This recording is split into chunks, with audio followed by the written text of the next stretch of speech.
What's cooking, Juventus fans? Welcome back to your old lady's favorite YouTube channel. Today, we got some of your latest updates when it comes to this crazy Mercado. When I say crazy, probably a little bit more of a snooze fest when it comes to Juventus. Are they going to turn it up a little bit? Are they going to get this thing going? And what's the situation with Vlahovic? We'll have updates for all of that. Stick with us. We'll fill you in.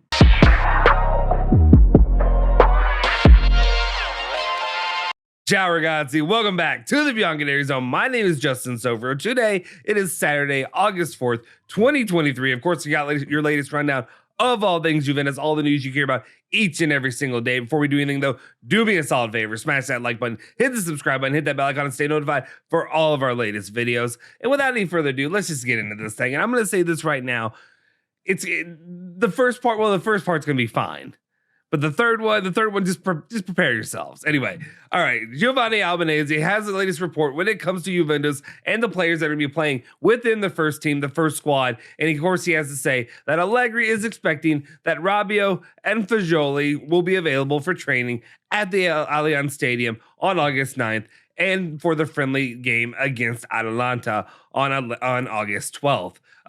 Good signs there. Hopefully those guys get healthy, get back to play, and get back to training and get that thing rolling.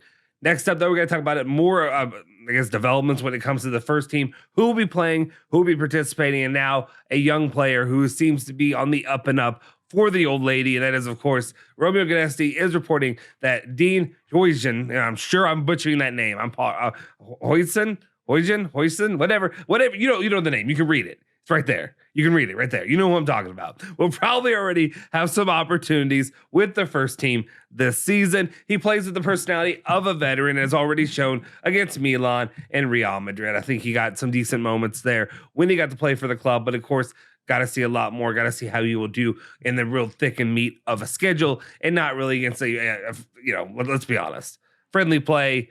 Summer play, that means absolutely nothing for the most part. Outside of, I will say, while Julie and other people may be a little bit more negative, I at least said this was watchable, which maybe also says that's where my bar is. That's how far my bar has dropped. When I said I don't expect to ever drop my bar, it's subconsciously dropped when it comes to Juventus. Now, I actually had fun watching that game, so I could get on with it. All right, here we go. Now we have to get on to Nico Schitta's latest report, which is despite the last rumors that there are no official bids for Sandro, who is ready to stay at Juventus. In addition, Allegri has named him as vice captain. So how about that? How about that for a pile of feces to start your Saturday weekend? There you go. Little Alexandro staying with the club. You can't get him out. You try to push him out. You want him out the door. He ain't leaving anytime soon. So we're going to deal with another season probably of Alexandro. And not only at Alexandro being here again, but vice captain Alexandro, which I'm glad. Yeah, that makes sense to me. Of course, push Bonucci out the door. Get him out of here. Obviously, two different positions. Get him out of here. We need to keep Alexandro for one more season. All right, let's continue to go on and let's talk about some of the latest updates when it comes to this Mercado. Of course, when it comes to players that are leaving the club, and Nico Schitta says that Pellegrini is pushing to return to Lazio, which are his priority. The fullback has turned down 2 bids from foreign clubs to wait for Lazio. They offered Juventus a loan with option to buy. The fullback is ready to reduce his salary to help close the deal. So good job. I mean, I guess great everybody. We talk about all the other options that were interested in Luca Pellegrini, but he really wants to go to Lazio. So Juventus are going to probably end up losing out on money and losing out on any kind of financial gain in this situation, because they're going to appease him and make him happy and get him to go to Lazio where he wants to go. We'll probably be on another loan. Within, they probably won't actually purchase him. So we'll see what happens. But that's the way it stands right now. Not super happy about the situation, but it is what it is. Continuing on, though, let's talk about some guys who are coming to Juventus. One team is coming to Juventus and asking for all of their players right now. And the latest reports seem to be from Nico Schitta that Salernitana and the Granada are interested in a lot of Juve players. Expected a meeting on Monday between Salernitana and Juventus. Granada are interested in signing Fabio Meretti and Fancudo Gonzalez. He just got here. Let's get him out of here. No, but I mean, it makes sense. Obviously, if you're going to use him on loan, definitely a way for him to build up his experience instead of maybe playing him in a role where he would be, with a youth squad, youth team, anything like that. Give him actual solid Serie A competition. They would obviously be coming for both of these players on loan. Salernitana also want Hans Nicolosi Cavilla, the loan with an option to buy as well there. We also follow this up with the report that those are not the only players they're interested in. They're interested in 5 players in total when it comes to Juventus. Salernitana also want Kenan Yildiz and Luis Hassa on loan from Juve. They are now interested in 5 current targets from Juve: Maretti, Nicolosi, Gonzalez, Yildiz, and Hassa. So we'll see what happens there. We'll see if they end up getting their hands on any of these players. Maretti would be one. Still, I would like to see him get a little bit more time with the first team for Juventus. Same thing with Yildiz, who has been building up a lot of momentum when it comes to excitement behind the scenes, people talking him up, people acting like he could be a solid key piece down the line.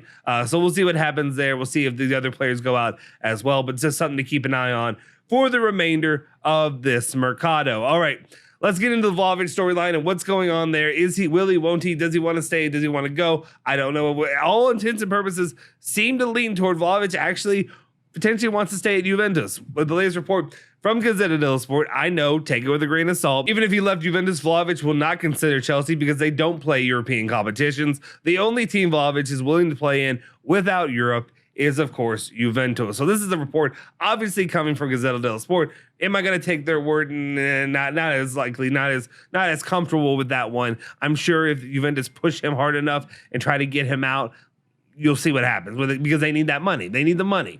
We move on and we move forward with another report, though. When it comes to Vlahovic, it may not just be Chelsea that are at the door still. Tudo Sports reporting that Real Madrid now would be ready to pounce on Dusan Vlahovic if they fail to get Mbappe. Juventus are asking between 80 million and 100 million euros for the Serbian, aware that they have simultaneously opened negotiations with Chelsea for an exchange with Lukaku. Obviously, if you're Juventus, I'm not saying I'm pro Lukaku. I'm definitely not pro Lukaku, but at least Chelsea have an option with Lukaku. You got your replacement. You know what you're getting with, at least for the upcoming season. Obviously, I feel like that one's probably going to be the one that's going to appeal to them more. Though, if Real Madrid are willing to spend 80 to 100 million euros, you say yes to that right away, right? Like I would imagine so. So we'll see what happens there. Just something to keep an eye on. Again, I guess it doesn't really surprise me right after that match against Real Madrid and the short amount of time that he got on the pitch that he was able to impress them. So I could definitely see them coming back for some Dusan Vlahovic. Though, if there's going to be one guy that I truly trust right now, it's going to be the opinion of Nico Scheda. He's been pretty spot on. He gives his commentary, says expected a new round of talks at the beginning of the week between Juventus and that of Chelsea to discuss the swap deal between Dusan Vlahovic and Romelu Lukaku. Juve still asks for about 30 to 40 million euros over the top in addition to the Belgian striker, while Chelsea offered 25 million euros. So we'll see what happens there. That'll continue to develop, and we'll see if this thing will ever get rolling and ever get completed. Finally, we have one last commentary from Romeo Guidetti, who talked about the situation with Juventus this Mercado, which obviously has been a slow Mercado, not really any many moves, not a lot of earth-shaking moves when it comes to the future of the club and really the present bolstering of players right now. Right now, I mean, I would still argue that I think Juventus has a worse team than they had last season. Romeo Guidetti, though, says, I continue to think that Juventus will do something. Anything can happen in the last 2 weeks of August. There's more favorable conditions as the various clubs will need to reduce their workforce. So Juventus will have opportunities in the coming last 2 weeks of August. The last 2 weeks, really the end of this Mercado, we could see some pieces start to fall into place. So I'll believe it when I see it right now. I'm not super enthusiastic about Juventus's opportunities right now, and especially Juventus's movements in the Mercado as of late. We will see what happens. I will hold my breath, though, to see if there'll be anything that will really, truly excite me and feel like Juventus is in a better place moving into this upcoming season. Guys, that's it for today. Let me know your thoughts and opinions in the comment section down below. If you haven't already, smash that like button, hit the subscribe button, hit that bell icon to stay notified for all of our latest videos. You can follow me at Justin Sofro. You can follow Bianconeri Zone at Bianconeri Zone, Twitter, Instagram, Facebook, all that good stuff. I'll see you guys next time. Forza Juve, Forza Bianconeri. Say hello to the old lady for me.